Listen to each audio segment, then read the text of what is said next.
Welcome to the Skoda showroom in Mumbai. And with us today is Zac Hollis, Brand Director for Skoda. Zac, thank you for having us here at your showroom. My pleasure, Sergius. Really great to be talking to you today. Same here. And in case you're wondering why are we here, well, Zac has an important announcement to make regarding the Kodiaq, right? You are reopening bookings, is that correct? Absolutely. We're reopening bookings. As at the 10th of August, you can now place bookings for the Kodiaq. We have good supply for 2023. And we'll also announce the pricing as well. And I think it's really great news that we can get bookings back for this car. It's a fantastic car and it's done so well. And I'm overjoyed that we can reopen bookings. Right. So, Zac, I want to just go back to what you said. You have good numbers. In fact, when you did launch the car at the start of this year, I think it was sold out in a matter of 2 or 3 days, or rather spoken for, all of them were booked. What was that? Was it, you had a difficulty maybe getting an allocation because we understand there's the chip shortage, or was it, you just underestimated maybe the demand? What was the reason behind that? It's interesting because I also talked to you guys and I said, look, we're bringing in the 2-litre turbo petrol engine in the Kodiaq. This is the volume we're bringing in. And you guys said to me, perfect. That's the right volume. With that engine, you'll do well with that volume. But I got it wrong, you got it wrong. Right. And I think it's partly because we've expanded the network. I mean, as we've expanded the number of dealers from 65 outlets to now we're over 160 outlets, this has also widened the appeal of the Kodiaq. So we've got very good supply next year, and we start taking bookings, as we say, 10th of August. Right. So no, you're right. I think the demand was probably more than anyone anticipated. The switch to petrol didn't seem to affect you too much. You went from a diesel to a petrol, and what is essentially a diesel segment. Why do you think that happened for the Kodiaq? What really helped that switch to petrol and the acceptance with consumers? I think that when you look at this engine here, we've got this 2-litre TSI engine in there, which does 0 to 100 kilometers an hour in less than 9 seconds, I think 7.8 seconds or something, which is absolutely outstanding power. It's matted with that 7-speed DSG gearbox, which is very well liked in India and around the world. And when people test drove the car, people looked at the facelift, they thought, wow, I want one of these. And and to be honest, to get a comparative car here from a competition, you need to be spending 10 lakh more. And that's what really attracted people to this car. And the car literally took off, and it astounded me, you, and everybody. And really, we're really, as I said, looking forward to having a good allocation of cars next year. I promise all our customers, we've got a good allocation of cars for next year. So anyone wants the car, get down to the Skoda showrooms, and I'm confident you can place a booking and get the car in the first. Right. So can I pin you down to a number, Zac, on what a good allocation would mean? The moment, it's a good allocation. Okay, great. So we're going to be keeping a close eye and perhaps counting them as they roll out. When would they be rolling out from? I understand, yes, bookings will be open as we speak, but what about deliveries? When would they start? From January. From January. I mean, we're very much, allocation is based on an annual calendar basis. We've got our allocation for the first quarter, and we will put the orders in for that allocation in September, so they arrive in time as parts and components cars to be ready in India for delivery from January. So literally, once customers place an order, he will know roughly we'll get the car in January, February or March. It'll be the first quarter.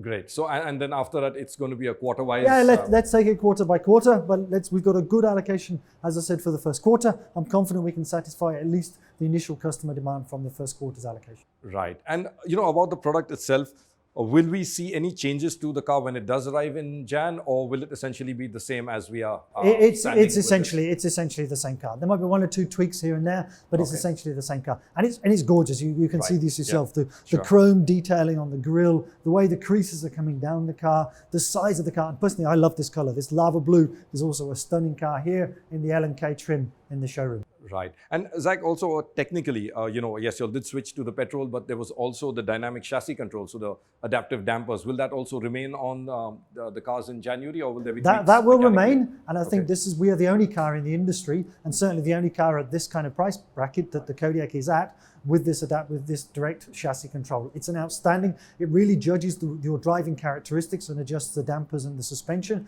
And of course, you can set it how you want it as well. So, and it's something you only really find in very premium sedans and very premium SUVs. So yeah, that kind of feature remains in the Kodiaq. Right, great. So technically, what you're saying is there would be a few tweaks maybe, but mechanically we're going to get the same car, the dynamic chassis control, Yes. the petrol, the DSG. What about the trim levels? Is there any change to the No, so to the there'll be three trim levels: the style, the sport line, and then the L&K, which you can see here. Yes. Yeah. And what we found also is when we launched the initial batch for 2022, we found the majority of the demand was for the L&K. People wanted that high spec trim, people wanted the chrome detailing, and people wanted the fit and finish and the real beautiful styling of the L&K. And I expect that to continue, Sergius. Right. So what you're saying is the demand was skewed towards the L&K at the Yes. top end. And Yes. yeah, actually, you're right. That's something of a trend I think we've been seeing around, whether it's at the lower end of the car industry or at the higher end. It's the top end versions that are really in demand. And about your strategy in India, if we could just zoom out a bit from the Kodiaq to the overall portfolio. You've just refreshed it. You've got, of course, the Slavia. You've got, in fact, you've got a very healthy sedan lineup, I have to say, which is very uncharacteristic, maybe. And obviously, you're getting back an SUV. Where do you think going ahead would be the Skoda focus, sedans or SUVs? I think both models have their role to play in India. As I said to people when we launched the Slavia, we actually have owned that sedan segment in India, going back 20 years from the launch of the very first Octavia, followed by the Superb, followed by the Rapid, followed by further generations of the Octavia also. So we're very much in the market to stay with sedans. I think there's a good healthy market for sedans. And also what I said when we launched the Slavia was right. Actually, people had nothing fresh to look at in the sedan segment. And with launching the Slavia, we actually grew the segment, which is what I expected to happen. People came back to the sedans because of the driving characteristics of the car. And of course, the Slavia with an extra 10 millimeters of ground clearance above the competition.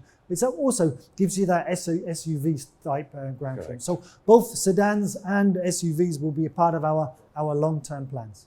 Oh, that's excellent to hear, actually.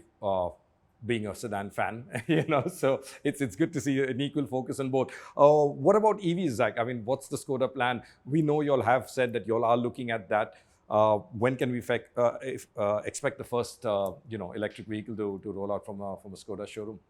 I think what you're seeing at the moment from us as a group, and don't forget we've got here Audi, Lamborghini, Porsche, and Volkswagen in our group, is we're bringing EVs at the top end. Right. So you've already seen that Audi's been very successful with their EVs. Porsche's also bringing EVs, and we will look at importing some. We may look at importing some FPU EVs as well. But long term, we need to democratize the EVs. We need to get the car down to a price that's affordable for the man on the street here, and that's what we're working on. But that's a long term plan, and I think we won't see a mainstream EV in India, certainly from us, until the latter part of this decade.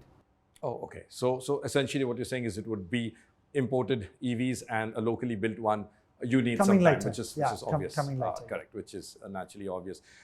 Speaking about EVs, what do you see as the demand there? I mean, we spoke as we got the demand or the expected demand wrong on this one. What do you think about EVs? Is there a healthy enough demand for you to go aggressive into that segment, or will it just be a niche? Because I think, as far as we are seeing, consumers in India are very rapidly and happily evolving to EVs or switching to EVs. So what is your take on that? Yeah, you say that, but the real sales are actually very small as a proportion of the total market. Yeah. Partly because there isn't the offers out there for the customers, so the real sales are very small. And when you look at where EVs have taken off quite heavily, Sergius, it's been where governments have actually encouraged it. Governments have subsidized it, governments encouraged it. If you look at the policies in China, if we look at markets in Europe like Norway, even in the UK, my home market, there's a lot of support for EVs going forward. And I think when you start to see that, that's when you start to see a real acceleration in demand. But at the same time, what you're also seeing is where people are buying EVs, and I'm talking to people in India that are buying EVs, they're buying it as a second or third car. Okay. So it really is being seen that way at the moment. When it becomes your daily runabout, and I don't think we're there yet, but I think in the next 3 or 4 years, we will be there, where customers will see an EV as their daily runabout, and our plan is to be there, in, as I say, in the latter part of this decade, to be there with a very strong EV lineup for our customers. Right. And Zac, coming back to this product, we're talking about EVs, yes, but there's also a sort of a step before that, which is hybrids. I think internationally, this engine does come coupled to hybrid, what you'll call E-Tech or ETSI, if I'm not mistaken. I'm sorry, but do you think that has potential in India as well, or do you think it's straight to EVs? The thing about hybrid technology is very expensive. If you get proper hybrid technology, it's very, very expensive, so the demand is very limited. Right. And it's expensive for one reason. You've got both technologies in one car. Right. And that's why it's very expensive. Right. And so I think long term, I don't think there's a future for hybrid, is my personal opinion. I think we will go straight to electric. And where we have hybrids in India, strong hybrids, they're niche products, and not really selling much volume. So personally, I could see us going straight to electric and not really bringing hybrids into India.